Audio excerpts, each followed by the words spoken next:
Air India എക്സ്പ്രസിലെ സമരം ഒത്തുതീർപ്പായതോടെ ജീവനക്കാർ തിരികെ ജോലിയിൽ പ്രവേശിച്ചു തുടങ്ങി. അവധിയെടുത്ത ജീവനക്കാർ ഫിറ്റ്നസ് സർട്ടിഫിക്കറ്റുമായി ജോലിക്ക് കയറി തുടങ്ങിയതോടെ സർവീസുകളുടെ ക്രമീകരണങ്ങൾ തുടങ്ങി. അതേസമയം കണ്ണൂർ നെടുമ്പാശ്ശേരി വിമാനത്താവളങ്ങളിൽ നിന്നുള്ള സർവീസുകൾ ഇന്നും മുടങ്ങി.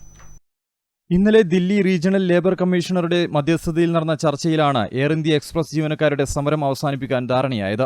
ജീവനക്കാരുടെ പ്രശ്നങ്ങൾ പരിശോധിക്കാമെന്ന് മാനേജ്മെന്റ് ഉറപ്പു നൽകിയിരുന്നു. ഈ സാഹചര്യത്തിലാണ് ഇരുപക്ഷവും ധാരണാപത്രം ഒപ്പിട്ടത്.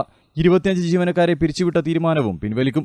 സമരം ഒത്തുതീർപ്പായതോടെ എയർ ഇന്ത്യ എക്സ്പ്രസ് ജീവനക്കാർ തിരികെ ജോലിയിൽ പ്രവേശിച്ചു തുടങ്ങിയെങ്കിലും കണ്ണൂർ നെടുമ്പാശ്ശേരി വിമാനത്താവളത്തിൽ നിന്നുള്ള സർവീസുകൾ ഇന്നും മുടങ്ങി.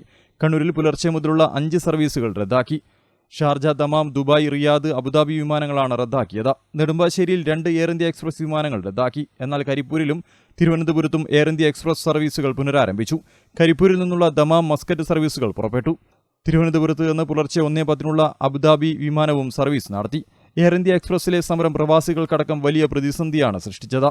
ജീവനക്കാർ കൂട്ടവധിയെടുത്തതോടെ നിരവധി ആഭ്യന്തര അന്താരാഷ്ട്ര സർവീസുകളാണ് കഴിഞ്ഞ ദിവസം മുതൽ റദ്ദാക്കിയത്. അപ്രതീക്ഷിതമായി സർവീസുകൾ റദ്ദാക്കിയത് മൂലം നൂറുകണക്കിന് യാത്രക്കാരാണ് ദുരിതത്തിലായത്. News desk, Kannur vision.